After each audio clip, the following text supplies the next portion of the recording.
बातम्यांपेक्षा जाहिरातीत जास्त. काय म्हणते आजचं पेपर? वाजवायला सांगा ना, वाजवायला पाहिजे आवाज आहे ना.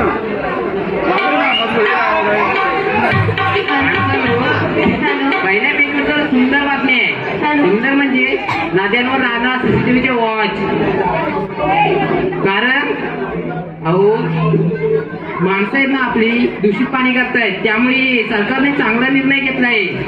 ही एक सुंदर बातमी आहे.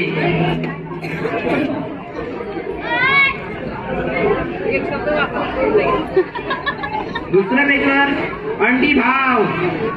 अंड्याचा भाव वाढत चाललाय सध्या. 26 डिसेंबर रोजी दुपारी 12 वाजेपर्यंत शेकडा 671 रुपये. किती? 671. म्हणजे एक अंड 6 पैसे 71 रुपये.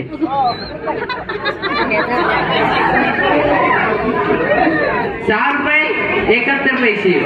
म्हणजे आपल्याला दुकानदार 8 रुपयेच देणार.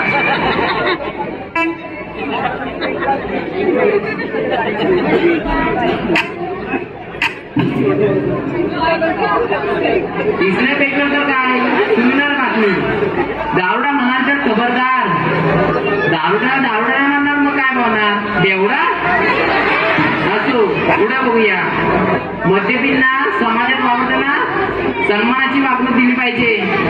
तुम्हाला माहितीये का दिली पाहिजे? माहितीये? नाही माहिती. बघूया आपण. कारण कळ देण्यात मद्यप्रेमी आघाडीवर आहेत. किती पण दारू पिली तरी सरकारचा कर नेहमी देणार. पण शासनाने त्यांच्याकडे खूपच दुर्लक्ष केले. हे फक्त मद्यप्रेमींच्या आयुष्यात वाईट गोष्ट आहे. शिवाय मद्यपींना दारुडा म्हणू नये. दुसरी फरमाईश, त्यांना ओ मद्यप्रेमी असे आदराने हाक मारले पाहिजे. असे मी म्हणत नाही, तर कर्नाटक मधील मद्यप्रेमी संघर्ष समितीतर्फे आंदोलन करण्यात आले.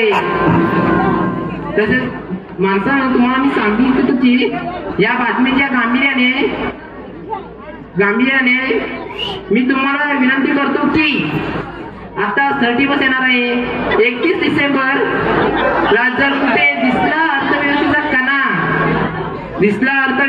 कणा तर त्यांना व्यवस्थित सन्मानाने घरी आणा आणि पाठीवर थाप देऊन लढा म्हणा.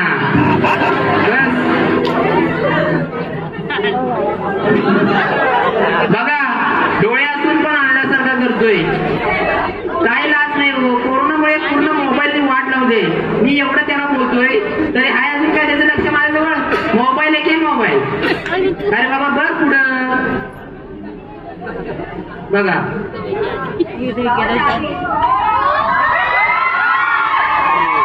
बापरे, 8 वाजले. अगं हे सोना, अगं उठ. वाजले किती बघ.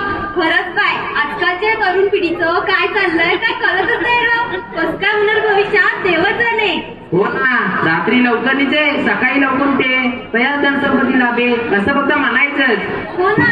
रात्रभर मोबाईलवर आणि दिवसभर झोपायचं, खायचं, पियायचं आणि नुसतं त्या मोबाईलवर तडमडत बसायचं. तुमच्या पण घरी काही जणांकडे असंच प्रॉब्लेम असणार. हो ना. आई बाबा, आजच्या तरुण पिढीला उगाच नाव ठेवू नका. आजची तरुण पिढी खूप फॉरवर्ड आहे, हुशार आहे, अंधश्रद्धेवर विश्वास ठेवत नाही, विज्ञानावर जगत आहे. हे बाकी लाखात बोलत पटलं मला. अरे पण तुझ्या ताईच घे ना. एवढी इंजिनियर झाली, चांगला व्यवसाय करते, भक्कम पैसा कमवला, पण आम्ही काय सांगू अजिबात ऐकत नाही. फार चिडचिडी झाली ती. अहो परवाच तर एवढी चिडचिड करत होती, वैतागून म्हणत होती मी माझी गाडीच पेटवून टाकीन. 2 वर्षापूर्वीच एक 50 लाखाची नवीन चोरी गाडी घेतली आणि ती पेटवून टाकीन अशी म्हणते. मी तिला किती समजवायचा प्रयत्न करते, ती काय माझं ऐकतच नाही. तुम्हीच काय ते सांगा तिला. हाँ क्या कह रहे हो मेरे बारे में? मेरे बारे में ऐसा वैसा कुछ मत बोलना. मेरी गाड़ी है, मैं उसे जला दूंगी, नहीं तो कुछ भी करूंगी. मुझे नहीं चाहिए गाड़ी. धावा धावा, वाचवा वाचवा, धावा. क्या हुआ क्या हुआ क्या हुआ क्या हुआ?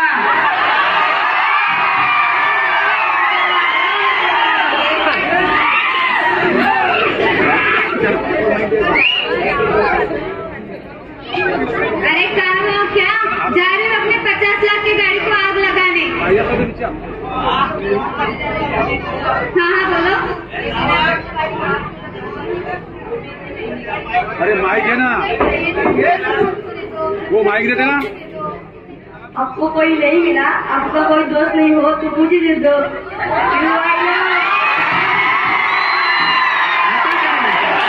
हम याला आयत्या पैशांचा माहिती है। अरे क्यों दे दूं भाई, 50 लाख को खरीदी है, मेरी मर्जी। भले ही लाखों लोगों को इसकी जरूरत हो, पर मैं इसे नहीं दूंगी। मैं इसे आग लगा कर ही रहूंगी। पर इसे जलाने से तुम्हें मिलेगा क्या? मिलेगा क्या?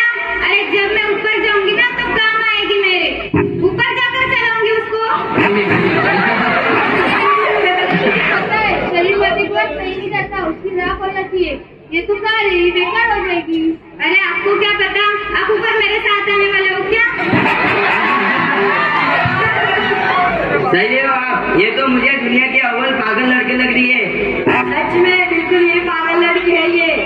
अच्छा, जब मैं मेरी गाड़ी को आग लगाने जा रही हूँ तो मैं पागल, और ये जो बाकी सब लोग कर रहे हैं वह सही है? कुछ समझे नहीं।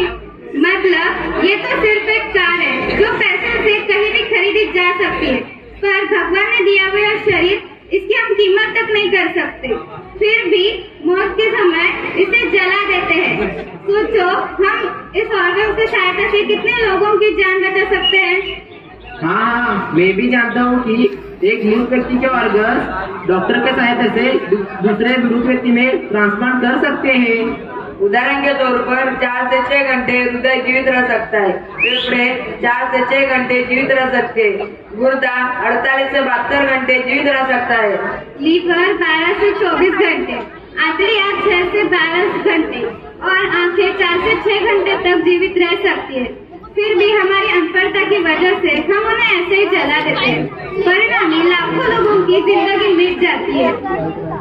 अरे क्या कहना चाहते हो आप, क्या मतलब है आपका?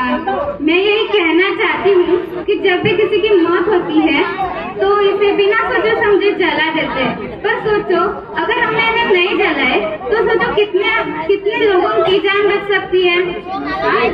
ये बोलना तो आसान है, ये पूरा क्या फिर पता चलेगा। तेरे जैसे बहुत आएगी और देखिए सही ना लोगों। वैसे मैं आप लोगों को बताना तो नहीं चाहती, पर कुछ साल पहले ही मैंने अपना पूरा शरीर डोनेट कर दिया है। वैसे मैं इस गाड़ी को आग लगाने वाली नहीं थी। मैं बस आपको एक संदेश देना चाहती थी कि जब मैं मेरी गाड़ी को आग लगाने जा रही थी तो इन लोगों को इतनी दिक्कत हुई कि कोई बस्ती हाजिर हुई। कोई कहता है मत जलाओ, तो कोई कहता है मुझे दे दो। पर क्या कोई ऐसे अपने ऑर्गन के बारे में सोचता है? ऑर्गन के बारे में सोचो तो सोचो, हम इन ऑर्गन की सहायता से कितने लोगों की जान बचा सकते हैं। मैं यही मशवरा देना चाहती हूँ कि मत करो डेड बॉडी को डोनेट, मत करो डेड बॉडी को, और लाखों लोगों को जिंदगी दो। हाँ सही कह रही है ये। पिछले वर्ष मेरे चाचा का हार्ट ट्रांसप्लांट होना था, पर कोई डोनर ही नहीं मिल रहा था। पैसे देकर प्राप्त करने का भी प्रयत्न किया, फिर भी नहीं मिला। आखिर उनका देहांत हो गया। सोचो, अगर किसी ने अपनी बॉडी डोनेट की होती तो आज इसकी चाचा जीवित होते। बिल्कुल शाबाश बेटा, हमारी आंखें खुल गई। सचमुच आजकल के नवयुवक विज्ञान से जी रहे हैं, इसका एहसास हमें हुआ। तो आज हम यह प्रतिज्ञा करते हैं कि हम अपने शरीर को डोनेट करेंगे। हम भी आज ही जाकर हमारे ऑर्गन डोनेट का प्रतिज्ञा पत्र लिखते हैं। हाँ हम भी दुर्घटनाग्रस्त लोगों का जीवन बचाइए, अंगदान को बढ़ावा दीजिए। दुर्घटनाग्रस्त लोगों का जीवन बचाइए, अंगदान को बढ़ावा दीजिए। अंगदान तू करता जा, बेहतर जीवन जीता जा। अंगदान तू करता जा, बेहतर जीवन जीता जा। यदि विश्वास है भगवान में तो सहयोग कीजिए अंगदान में। यदि विश्वास है भगवान में तो सहयोग कीजिए अंगदान में।